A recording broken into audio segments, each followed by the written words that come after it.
با تازه‌ترین تحولات از تاجیکستان و جهان برنامه خبری و تحلیلی اخبار آزادی را پیشنهادی شما میکنیم. سلام بینندگان عزیز. امروز 19 اکتبر ما این موضوع را به بررسی گرفته ایم. از شیوه به خدمت بردن برادرش و لطوکوب بیبی شکایت کرد و خودش بازداشت شد. مؤلفین نواری پربحث در شبکه‌های اجتماعی را دستگیر کردند.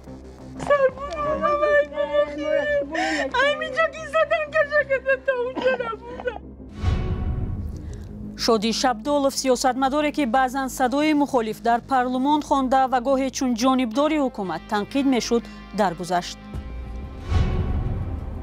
سوزنی و گلدوزی های تاجیکی با دستان یک زن روس، روزگاری رئیس سوالیا و چهوری معروف لباس های تاجیکی در یک منطقه تاجیکستان. 4 پسر، 6 فرزند دارم، کلین دارم، داماد دارم، نیوره دارم.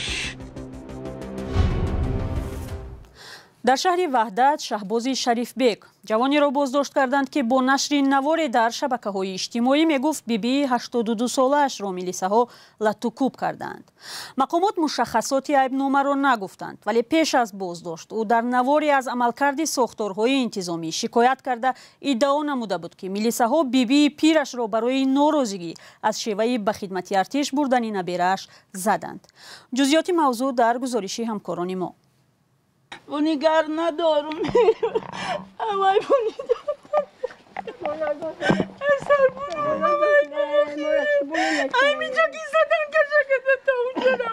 مادر شهباز شریف بیگ، مادر جوانی تاجیکی که ویدیوی او درباره شیوه بردن برادرش به ارتش خشم کاربران شبکه‌های اجتماعی را برانگیخت.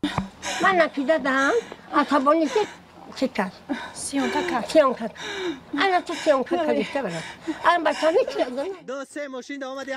در این ویدیو که در یک آن در اینترنت وسیع پهن شد، شهباز شریف بیگ با تنقید رئیس جمهور ممالی رحمان میگوید که او قانونشکنی ها در کشور را نمیبیند. حالا برای تحقیر مقامات دستگیر شده است. سیرا برو بردار گفته ترمش میکنه. بچه سربا نداره کجا میره دیگه. میگه دست شما یگان کار نمیآید. شهباز شریف بیگ در ویدیو میگوید که مقامات روز 14 اکتبر آمده برادرش صادق جانی شریف بیگ را به زور به ارتش بردند و به قول او بیبی و مادرش را هم زدند. بیبیش حادثه را چنین نقل کرد: من خودم آمد نمیتونم که گودک من نبره گفتم سربار ندارم به توحیب گفتم اما گفتم بچه من کشالک نکنه بچه من ندانه گفتم این ایامی جه که کشالک کده بردن مونه تا رای اسوله با او چسکوشم خیمه را محکم چوخ کده دست مزده دی من نداشتم که برم ایرم وای کنم ورمش گشت اوخه که ورمش گشت چی میگه سنو گفته که من ماشین گفت ماشین مرا بزنه که دستی من در ماشین زده باشه و یا 4 ماشین کجا و 4 ماشین ایست 2 ماشین 3 زنک زورش کجا میرسه کجا. مقامات انتظامی وحدت هنوز به این ادعاها واکنش نشان ندادند، ولی گفتند شهباز با امر دادگاه برای 10 روز بازداشت شد. بردیان در این عدل 15 شبانه گفت مرا فریب کردم که 10 سوتکا جواب میتیم شد حالا میگم محکمش میکنم حالا کارشناسان میگویند که باید حادثه درست تحقیق شود و اگر واقعیت داشت جوابگران جزا بگیرند. به طور عاجل با دخالت رهبری سیاسی کشور نسبت به کارمند مسئول جماعت دهات و دیگر نمایندگان مقامات کارهای داخله و غیره تدبیرها اندیشیده شود. شیوه های بردن به ارتش تاجیکستان پیوسته تنقید می شود، اما ظاهراً این دفعه انتقاد آشکار پرزیدنت در ویدیو سبب بازداشت شهباز شریف بیگ شده است و سبب بد شدن احوال مادرش که اکنون نگران سرنوشت پسرش است. سازمان های حامی حقوق سالهای اخیر حکومت تاجیکستان را برای محدود کردن آزادی بیان و سرکوب آنهایی که عملکردهایش را آشکارا تنقید می نمایند پیوسته تنقید می کنند.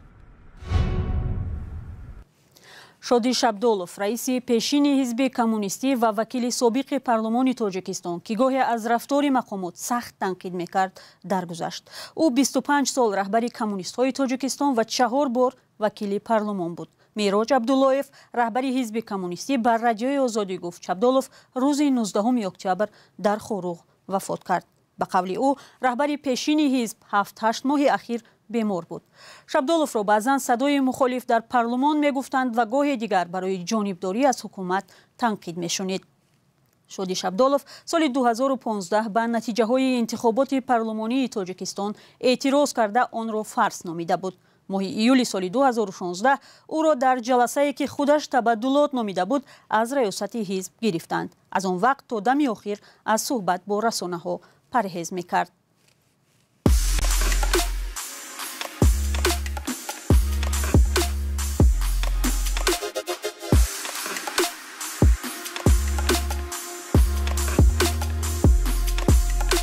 همه چیزی که میخواهند و میخواهید در اینجا هست.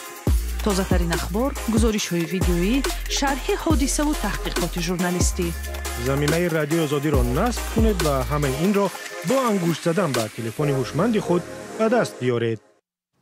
بعد از 13 روز جنگ بین گروه فلسطینی حماس و اسرائیل، تل‌آویو راضی شده است که یاری‌های بشردوستانه توسط مصر به نوار غزه برسند. مردم در آنجا به کمبود خوراک و آب و نیروی برق دچار هستند. همزمان بحث‌ها درباره ترکیش در بیمارستان غزه هنوز ادامه دارد. کیومر سیاتو تفصیلات می‌دهد. اسرائیل میگوید که با درخواست رئیس جمهور آمریکا محاصره نوار غزه را سبکتر می‌کند. تل‌آویو روز چهارشنبه گفت که دیگر مانع ورود یاری‌های بشردوستانه از مصر به غزه نمی شود. مقامات مصر هم گفتند که آمریکا راضی شده است این کشور گذرگاه سرحدی خود را باز کند تا بعضی از کمک‌ها به منطقه محاصره شده برسند. در حالی که سازمان ملل از فلاکت بشری در نوار غزه هشدار داد، ماشین‌های یاری بشردوستانه و اختیاریان در طرف مصر جمع شدند. همزمان بحث‌ها درباره ترکش مرگبار در بیمارستان نوار غزه ادامه دارد. این حادثه سبب گردهمایی در بسیاری از کشورهای عربی و مسلمانی شد. حماس میگوید در ترکش صدها نفر کشته شدند و انگشت اتهام را به سوی اسرائیل دراز کرد. اسرائیل جهاد اسلامی فلسطین را گناهکار کرد و سببش را پرتاب ناموفقانه موشک دانست. همچون دلیل عکس و نوارها را نشان داد. رئیس جمهور آمریکا هنگام سفرش به اسرائیل در این باره گپ زد. بنا به معلوماتی که ما دیدیم، چنین به نظر می رسد که نتیجه پرتاب خطای موشک از جانب یک گروه تروریستی در غزه است. ایالات متحده البته طرفدار حفظ جان اهالی آسایشته در جریان نزاع است. برای عائله هایی که در این فاجعه کشته یا زخمی شدند، واقعاً اندوهگینم. در واشنگتن هم گفته‌های بایدن را تکرار کردند. شورای امنیت ملی آمریکا میگوید که خلاصه آنها بر اساس تحلیل تصویرها و اطلاعات منابع باز حاصل شده است.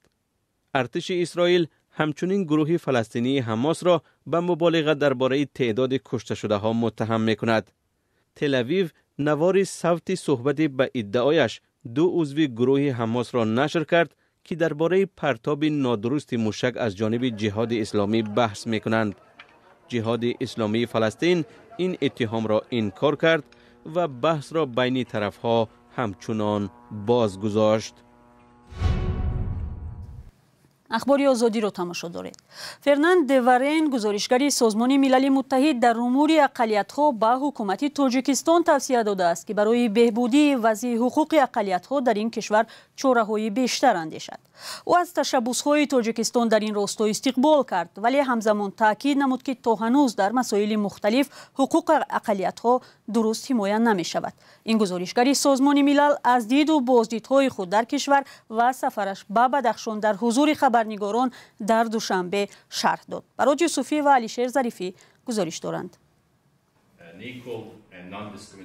پس از انجام یک سفر 11 روزه، فرناند دوارین، گزارشگر ویژه سازمان ملل متحد در امور اقلیت‌ها، در نشست خبریش گفت به بدخشان سفر داشته است و با جامعه شهروندی منطقه صحبت کرده است. او افزود در این صحبت‌ها نگرانی آنها را در برخی مسئله‌ها شنیده است. Many of the comments that we receive from members of the Pamiri minority related درخواست‌های اساسی که ما از مردم بدخشان شنیدیم، یعنی این نقض حقوق آنها در سالهای 2021 و 2022 بوده است. махсусан афроде ки боздошт шуданд тарзи бархурд ва муносибат ба онҳо ба таври нодуруст сурат гирифтааст. ҳамчунин аз маҳдудиятҳое ки барои иҷрои фарзияҳои динӣ ва мазҳаби он мардум ҳаст баён шудааст. ҳамчунин баъзе нигарониҳо дар маҳдудиятҳои истифодаи забонҳои мардуми Бадахшон ҳам дар ҷойҳои гуногун баён шудааст. So those were the main areas of concern that were expressed to me. Some also concern in relation to the use of Pamiri languages in various areas. гузоришгари виҷаи Созмони Милали Муттаҳид дар умури камшуморон гуфт, ҳамчунин аз бархи ақалиятҳои Тоҷикистон шунидааст, ки онҳо дар парлумони кишвар намояндагони худро надоштаанд. ҳамчунин бо манзури нигаронии ақалиятҳо аз бархи маҳдудиятҳо, гузоришгари Созмони Милали Муттаҳид ба ҳукумати Тоҷикистон чанд тавсия хоҳад дод. However, all too frequently вале дар бисёр мавридҳо ба набудани фаҳмиши ин масъалаҳо рӯбарӯ шудам, ҳатто то дараҷаи душмании ошкор ё ҳатто бисёре аз масъалаҳоро инкор мекарданд. махсусан дар мавриди ҷомеаи ҷугиҳо истифодабарандагони забонҳои имову ишора, яъне одамони ношунаво ва кару гунг, ҳамчунин узбекҳо, ақалиятҳои динӣ ва ҷамъияти мардуми Бадахшон, аз ҷумла намояндагии онҳо дар парлумони миллӣ, дастрасӣ ба таҳсил бо забони модарии онҳо ва озодии дин изҳори нигаронӣ мекунам. гузоришгари виҷаи Созмони Милали Муттаҳид дар умури камшуморон ҷузъиёти бисёри масоили марбут ба ақалиятҳоро шарҳ надод ва гуфт, ки хулосаи ниҳоии худро моҳи марти соли оянда нашр хоҳанд кард. ин гузоришро нахуст ба ҳукумати Тоҷикистон ва баъдан ба Шӯрои ҳуқуқи башари Созмони Милали Муттаҳид пешниҳод хоҳанд кард. ҳунари як зани чирадасти русро дар ҷануби Тоҷикистон қадр карданд. баъди муаррифии маҳсули дастонаш ӯ соҳиби грант ё 10,000 сомонӣ шуд, то корашро рушд диҳаду барои духтарони дигар ҳам касб омӯзад. бо рӯзгори ин зани рус, ки дар як ноҳияи Тоҷикистон бо гулдӯсиву сӯзаниҳои зебо машҳур аст, дар гузорише аз ҳамкорони мо ошно мешавем. раиса Соловьёваи 65сола дар ноҳияи Қубодиёни Тоҷикистон дузандаи машҳур аст. сӯзанӣ ва гулдӯзиҳояш талабгори зиёд доранд. ба сари ҳар кадоме аз инҳо чанд рӯз заҳмат мекашад. аз фурӯши онҳо даромади хуб мегирад ва бори зиндагиро каме сабук мегардонад. Больше 200 даромадам. Ана яканда 200 мекунам. Мана ари ҳамин. ин хонум соли 1977 аз Қазоқистон ба Тоҷикистон кӯчидааст. замоне ки 17 сол дошт ва ба як сарбози тоҷик дар Қазоқистон писанд омаду пешниҳоди оиладориро пазируфт. Хати солдатка омадам, ҳайс ёш одам ишқи мухаббат гуфти чӣ бори ҳамхака омадам. ҳамха дар ҳамҷода то хозирдор ҳамҷа мондем. соҳиби 6 нафар писар, ду духтар, 4 писар, 6 фарзанд дорам, келин дорам, домод дорам, невара дорам. акун насиб боша соҳиби чевараям мешам. мегӯяд аз лаҳзаи аввал ба ҳунарҳои тоҷикӣ дил басту аз пайи иҷроишашон шуд. дар аввал бисёриҳо ба комёбии ӯ шубҳа доштанд. вай одама гуфт вай бовар намекунем ку вай рӯз ҳама хел чизо дӯза. ин дурӯғ гуфт, ин фиребгарӣ гуфт. ин гуфт ин занак ин хел чизо бояд наметонад. мобайнами як занак пан чиз ки дӯқтам гуфта не гуфт. вай занак мекуна гуфт. вай занак чизи духтарои мана бисёр дӯқтагӣ.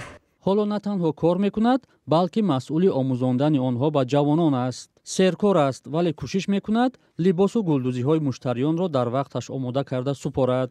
ин мактуби падарам 79 сол давоми дар лаҳзаҳои танҳоӣ ба ёди наздиконаш меуфтад, ки фарсахҳо дур дар Қазоқистон ва Русия зиндагӣ мекунанд.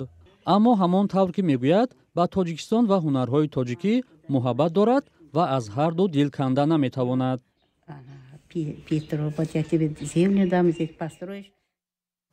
бинандагони азиз, фурсати барнома дар ҳамин ҷо ба поён мерасад. миннатдорем ки то ин лаҳзаҳо бо мо будед. хабарҳои аз ин бештарро пайваста метавонед аз сомонаи Радиои Озодӣ ва саҳифаҳои мо дар фейсбуку, инстаграм, тиктоку, телеграм ва ютубу одноклассники пайдо кунед. худо нигаҳдор.